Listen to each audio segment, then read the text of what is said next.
Assalamualaikum warahmatullahi wabarakatuh. Balik lagi di Live Gems, masih di sesi Q&A. Dan ada yang spesial karena ini Q&A part 2 dari Live Gems pertama kita tentang maskulinitas dan femininitas. Aku udah datang ke bintang tamu nih, Gus Baha. Gus ya, ini ada Bang Dani, ya salah satu teman kita lah di organisasi gitu kan. Teman kita ini qadarullah adalah seorang suami, ya Pak ya, dan seorang ayah dengan 2 anak, betul? Baru mau 2, baiklah. Jadi Bang Dani, kemarin tuh kita di Q&A yang part 1 itu sempat ngobrol-ngobrol, ngulik-ngulik. Ada yang nanya, Mbak Rin tuh nanya, Mbak Rini, apa sih bahayanya kalau maskulinitas kita tuh lebih tinggi gitu ya buat seorang perempuan gitu. Aku bilang mungkin kita nggak ngerasa bermasalah sekarang gitu, tapi nanti di dunia pernikahan gitu. Nah, aku sih pengen tanya langsung aja gitu kan sama orang yang sudah berada di dunia pernikahan dan dari sisi laki-laki gitu. Benar nggak sih sebenarnya itu jadi masalah, atau sebenarnya pernyataanku tuh cuma sebuah hipotesa yang tak terbukti gitu? Gimana Bang? Jadi menurut dari sisi Bang Dani sendiri, maskulinitas ini buat kita nih para perempuan penting nggak sih gitu kan, maksudnya, atau seberapa dampaknya buat para laki-laki nih, baik ketika kita sebelum menikah dan nanti ketika kita sudah menikah? Silakan Bang, cerita aja deh Bang. Oke lah, kita santai aja ya. Oke. Jadi, tapi sebelumnya kita harus tahu dulu, pelajari bahwa femininitas itu atau maskulinitas itu kan semuanya udah ada. Yes. Itu udah bakat terpendam dalam diri. Tinggal waktunya aja sebagai pemicunya. Betul. Lingkungan sekitar yang membentuk dia. Termasuk kayak termasuk seperti cewek nih. Cewek, karena cewek misalnya ketika kalau misalnya kita yang ngalamin masa pacaran tuh ada sisi-sisi manja, tapi ntar kalau udah nikah tuh beda banget. Bedanya cewek itu sebagai makhluk yang luar biasa, dia bisa mengajarkan semuanya. Bahkan ada yang bilang tuh dia seperti gurita, tangannya satu bisa megang ini, tangan satu megang ini. Gitu keluar deh tuh. Nah betul, makanya ada keuntungan dan kelebihannya. Keuntungan, kelebihan dan kekurangannya. Betul. Keuntungannya, seorang suami akhirnya tidak direpotkan ketika dia sibuk keluar kerja gitu kan ya. Ya kalau bisa dia bisa gali sumur ya. Segitunya biar tetap maskulin gitu ya. Tetap maskulin, tapi ya nggak gitu-gitu juga. Oke. Nah, tapi kadang itu ada yang menguntungkan itu dari sisi itu. Jadi ketika dia bisa mandiri. Tapi ada juga yang akhirnya mengkhawatirkan. Mengkhawatirkannya adalah gini. Ketika semua itu bisa dihandle oleh wanita, fungsi prianya agak berkurang nantinya. Gitu. Ketika berkurang itu pasti akan ada kendala komunikasi yang akhirnya ketika saat ribut atau masalah itu pasti diomongin.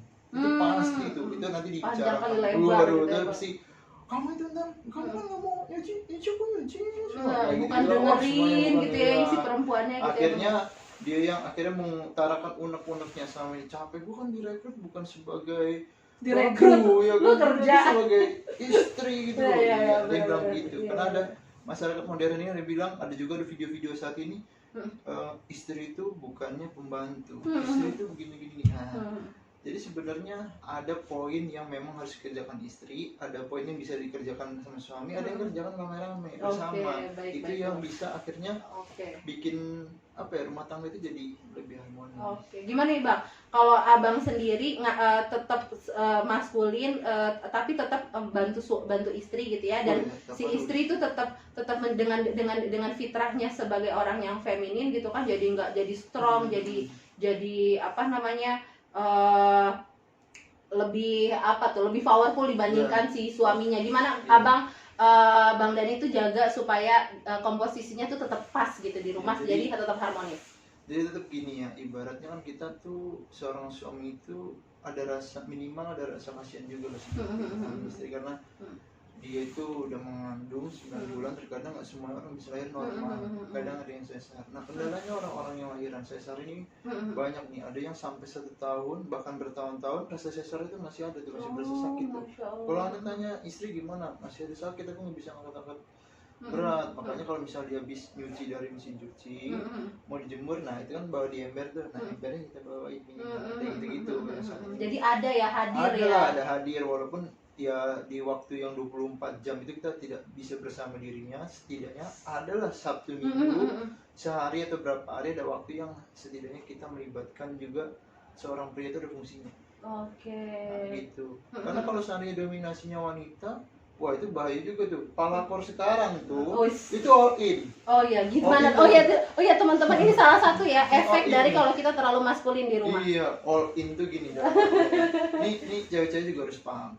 Kadang kalau masa-masa waktu itu masih pacaran tuh ada manja-manjanya. Itu yang kadang tuh cowok tuh kadang-kadang juga suka kangen. Nah kadang manja-manja itu nih kalau dari suami istri.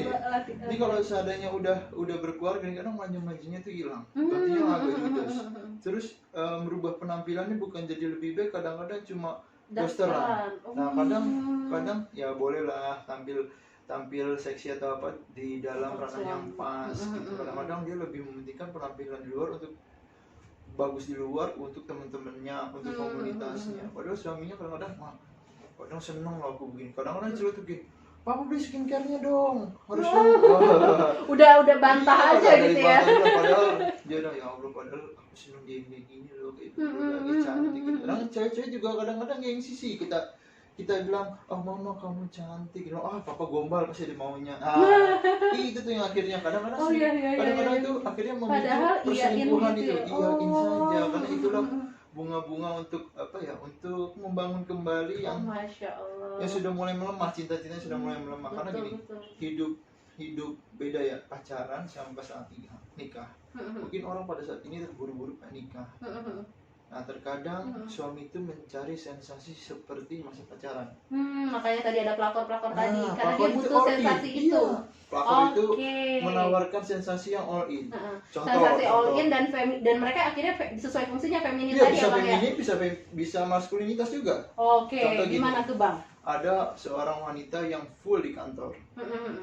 Suami juga ngantor, punya penghasilan masing-masing. Akhirnya ada gap di situ komunikasi. Si istri merasa lebih mampu. Jadi dia seolah-olah malas untuk melakukan segala macam kegiatan di rumah yang harusnya sebenarnya ini adalah bagian yang wajib dilakukan. Contohnya dia udah nggak mau lagi nyuci piring, semua ditangani pembantu kok, gitu kan. Terkadang akhirnya apa? Jadi acuh sama suami. Karena menggampangkan. Karena merasa semua udah bisa dibeli kok pakai uang. Itu yang bahaya. Ketika dia ketemu pelakor itu paham banget tuh. Paham banget apa yang dibutuhkan seorang suami yang akan didapatkan. Karena ada tutorialnya. Oh gitu? Ada. Aduh, jangan. Coba saksiin aja. Saksiin salah satunya adalah pahami kelemahan seorang istrinya. Itu salah satunya. Kelemahan itu bukan hanya misalnya dia lemah nggak bisa melayani, bukan. Mungkin dia juga atau dia tidak bisa mandiri, bukan. Kelemahan itu sebenarnya hal yang kurang yang dibutuhkan oleh pria. Apa tuh bang? Misalnya gini, pria itu butuh perhatian, karena istrinya sibuk kantoran. Nah, si selingkuhan bisa nih memenuhi perhatian itu. Dikasih lah, apalah ditanyain lah. Ada lagi yang istrinya nggak bisa masak, ternyata selingkuhannya jago masak, padahal nggak secantik istri yang pertama nih. Ya akhirnya dia nyari lagi selingkuhan nih karena jago masak. Kayak gitu-gitu. Tahu lah gitu, misalnya si laki ini dia merasa dipenuhi kebutuhannya dengan masakan gitu misalnya. Nggak dipenuhi sama tadi ya istrinya terlalu ego gitu kan dengan ya udahlah gue udah capek kerja, masa gue harus masak juga gitu ya bang ya. Oke, jadi turunin teman-teman, emang kita harus kenal banget karakter suami kita gitu ya, apa yang dia butuhin. Makanya gitu, karena ada akhirnya kita nemu kalau kita pengen hidupnya langgeng itu kita harus nurunin lah semuanya itu. Kadang kita juga ada ego yang memang masih kita miliki, walaupun apalagi yang gini nih, yang nikah itu dibangun pakai ta'aruf, dia belum mengenal pasangannya. Itu banyak lah akhirnya dia tidak tahu ilmunya karena dia mengejar tren ta'aruf. Betul. Dan Hati-hati itu teman. Akhirnya bubar di tengah jalan. Sedangkan ada orang yang lewat pacaran ya memang dulunya mungkin salah, tapi dia menemukan ilmunya dan akhirnya bisa hidup langgeng. Itu banyak. Berarti kuncinya di ilmu atau di pacaran atau ta'arufnya bang? Di ilmu ya teman-teman. Kuasain dulu ilmunya. Jangan buru-buru mau ta'aruf nih ya, kita jangan buru-buru ngebet tapi kita nggak punya ilmu gitu. Makanya ilmunya harus didalamin dulu. Kalau memang seandainya ilmunya belum cukup, ya cobalah didalamin, datengin lah ustadz atau siapa kayak orang-orang tua yang bisa jadi motivasi buat kita. Atau misalnya punya teman yang bisa memotivasi, itu jauh lebih bagus. Karena gini, dengan kesibukan yang kita buat itu mengalihkan semuanya. Apa tuh, gimana maksudnya, Bang? Kesibukan gini, misalnya kita kesibukan nggak puas sama istri, kita ada pelayanan terhadap anak nih, anak jadi pengalihan, itu akan mengalihkan pandangan-pandangan yang lain.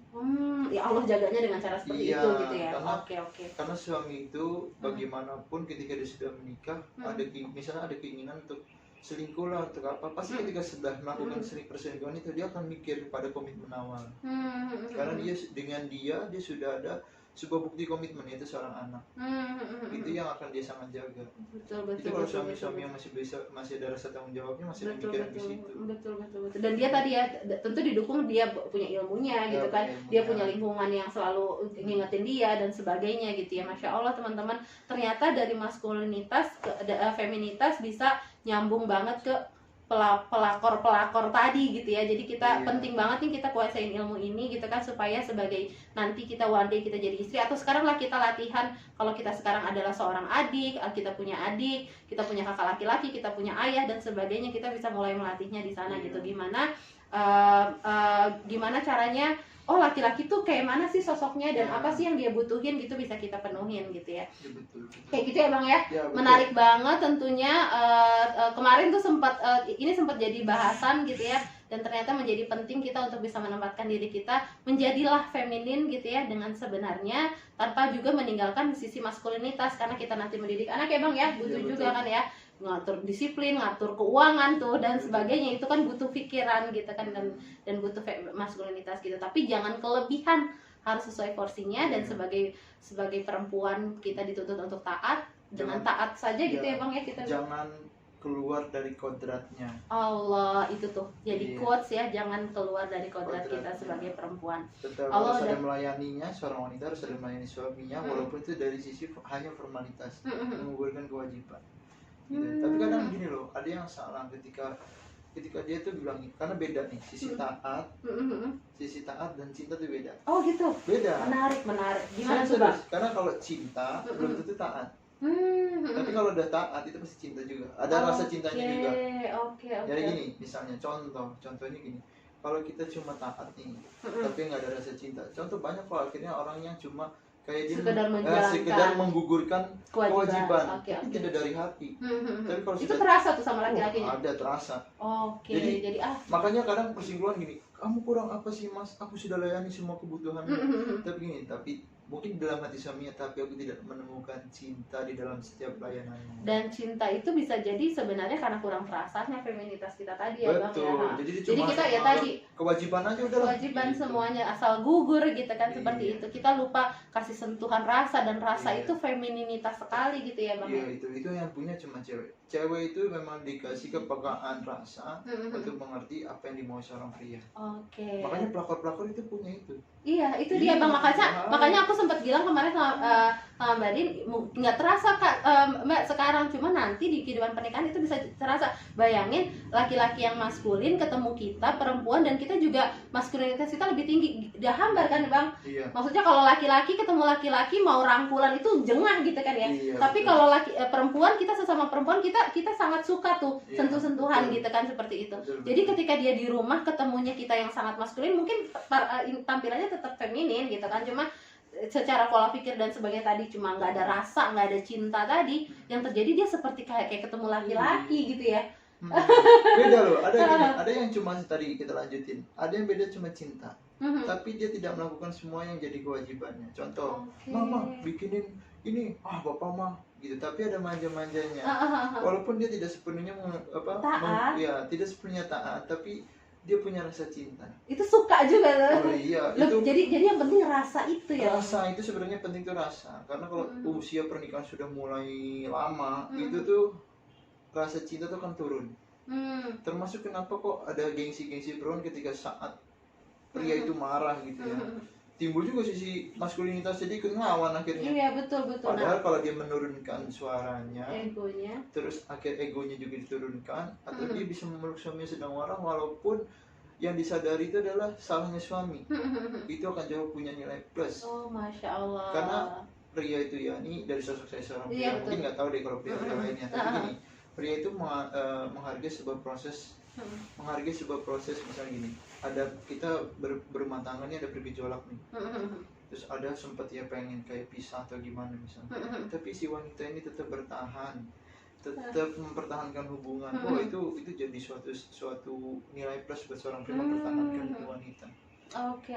Karena Masya misalnya Allah. gini, karena pria itu sistemnya ketika cewek bilang cerain aku mas, kita ngomong iya aja udah jadi sah kan. Iya betul Cerai itu alhamdulillah. jadinya. Nah, makanya seorang pria juga seandainya ngeliat istrinya yang udah mulai naik pitam juga kita lebih Harus baik tuh. diam. Maksudnya minimal jangan mengeluarkan kata-kata iya saya iyain aja gimana, terus saya balikan kamu ke orang tua. Jangan dulu, Ngeri tahan banget. dulu aja, tahan Ngeri. dulu. Nah, Diam tadi ya. diam karena ya Benar.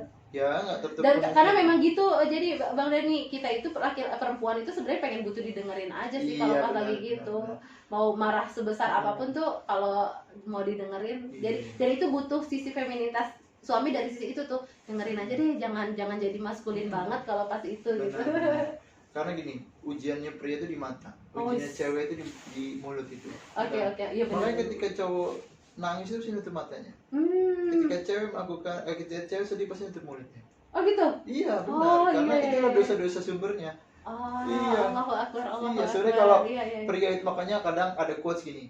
Kalau kamu mau ngerasain sebagai seorang pria, aku pinjemin matamu nih, wanita nih, pinjemin. Makanya kadang-kadang kenapa kok menutup penampilan tuh harus perlu, karena memang kita nggak bisa munafik seorang pria itu ketika melihat hal yang terbuka. Error. Iya. Kan kaki kanan dikit betis nih. Error tuh udah langsung otaknya rusak jaringannya nih. Gitu. Ya, Apalagi gitu misalnya tuh. kalau di rumah nih Jaga. nggak pernah tampilannya nggak pernah ya memanjakan suami gitu, tampilan visualnya ngeliat di luar visualnya lebih memanjakan. Wow, tuh, udah teman-teman udah jadi perempuan jadi aja deh deh kita. tuh. Jadi perempuan Jadi, aja ya, nah. latihan dari sekarang buat yang belum berkeluarga gitu, nanti sudah berkeluarga, tadi tuh tipsnya Ya, banyak dikasih pahami sama juga Bang. nih wanita itu, saya pernah baca buku gitu kalau saya buka apa, wanita itu sehari harus mengeluarkan 2000 kata. Oke. Kalau 2000 kata itu tidak terpenuhi pusing dia. Yes. Ya, nah, Betul. pria itu kalau udah dengerin 2000 kata pusing juga dia. Ya itu makanya harus dikombin tuh. Oke. Kita harus bicarakan, itu harus ada exercise-nya. Kita harus biasa dengerin istri yang mau domba, papa ini harga ini gini naik, besok mama harus belanja ini. Wah, itu harus sudah biasa tuh. Aduh Iyain aja gitu. Iyain aja. Walaupun ntar apa mah tadi ya gitu. Dia marah lagi 2000 kata lagi keluar tuh. Ya udah, kita terima aja sebagai suami. Itu lama-lama proses pendewasaan itu akan semakin berjalan. ya. Jadi Oke. feminitas atau balik lagi yang tadi femininitas Dan atau maskulinitas. maskulinitas itu tergantung kita menyikapinya sebagai seorang sebagai pasangan. Kadang itu memang dibutuhkan untuk kemandirian. Satu untuk kemandirian ya. Kemandirian istri, kadang kan suami itu tidak selalu ada di rumah, betul. Iya, memang karena tugasnya keluar gitu kan. Iya, makanya harus bisa misalnya ya minimal kalau memang tidak bisa dilakukan dia harus punya ide untuk menyelesaikan masalah. Kadang-kadang kalau yang orang-orang kantoran ini biasa jadi multifungsi, akhirnya ke bawah ke rumah-rumah nih. Betul. Iya kan, mindsetnya adalah wah gue udah harus multifungsi, cewek sampai di rumah gue juga harus multifungsi. Akhirnya semuanya dikerjain sama cewek, akhirnya suami kayak kehilangan peran gue di mana, kapan Peran gue gue di mana? melindunginya nih, Iya, kalau kapan punya- gue memimpinnya, kalau ngambil punya rasa keputusannya. begitu sih nggak masalah. Akhirnya tiba-tiba kalimat ofensif, mama nanti kalau begini terus jadinya mama ntar nguasain papi ya, Oh, gitu. iya. Itu sering tuh, itu sering. Oh, Itu oke. sering. Kamu tuh sering di rumah aja, kalau kamu nanti kerja, kamu punya penghasilan besar, kamu nanti mentalnya berubah. Itu pasti Jadinya ada. itu ya salah satu Iya. kekhawatiran para suami ketika ngelepas mengizinkan mereka keluar Iya. gitu kan, karena nanti dia malah jadi Balik lagi 2000 kata tadi, kalau didengar sama orang lain, Oke. orang lain lebih mengerti, dia mungkin bisa berpaling juga ke orang lain. Oke, Gitu. benar. Hati-hati kita nih perempuan juga perlu jaga diri ya di luar sana. Itu Betul. banyak juga laki-laki yang sudah berkeluarga Iya. gitu kan, seperti itu, mencari Iya. mereka yang mau dengerin dia gitu, Iya. karena di rumah kurang didengerin gitu ya. Jadi Iya. pintar-pintar menempatkan diri, kita tetap harus jaga izzat, jaga kehormatan kita sebagai perempuan gitu ya. Ilmu-ilmu pelakor tadi mungkin penting ketika kita nanti sudah jadi istri, kita harus tahu juga ilmunya. Oh gitu, ternyata cara dia ngambil berusaha ngambil suami gue kan Harus gitu. lebih lihai lagi. Harus lebih lihai lagi gitu kan. Masya Allah. Udah ditandain dulu dari tadi Oh Pak. iya, iya. Sama Bu Irma. Oke, Oke. jadi seru banget ya seru Bang Dani ya. Kita Bahas bikin ini part tuh dua nggak aja. bakal kelar-kelar. Jadi bahas ini Kak, dan ini juga salah satu part ketika aku belajar parenting, hal yang ku suka banget karena aku ngerasa oh ini nih ternyata nih poinnya. Banyak dari kita yang belum terampil mungkin ya dengan di era ini gitu ya untuk bisa nempatin diri, terutama kita perempuan yang qadarullahnya kita lulus kuliah, kerja dan seterusnya gitu, atau kita punya kakak laki-laki dan seterusnya. Itu yang di lingkungan kerja dituntut kita banyak hal yang malah ngasah maskulinitas kita, bukan Iya, betul. feminitas. Yuk sama-sama kita terus belajar banyak. Silakan kulik-kulik lagi, sangat butuh insight-insight dari teman-teman, pertanyaan, mangga, kritikan, saran, silakan. Sampai jumpa di live James berikutnya. Terima kasih banyak Bang Dani Sama-sama. atas inputnya, luar biasa, atas insight-nya. Kita jumpa lagi dari aku namanya Desi di follow. Terima kasih. Wassalamualaikum warahmatullahi wabarakatuh. Waalaikumsalam warahmatullahi wabarakatuh.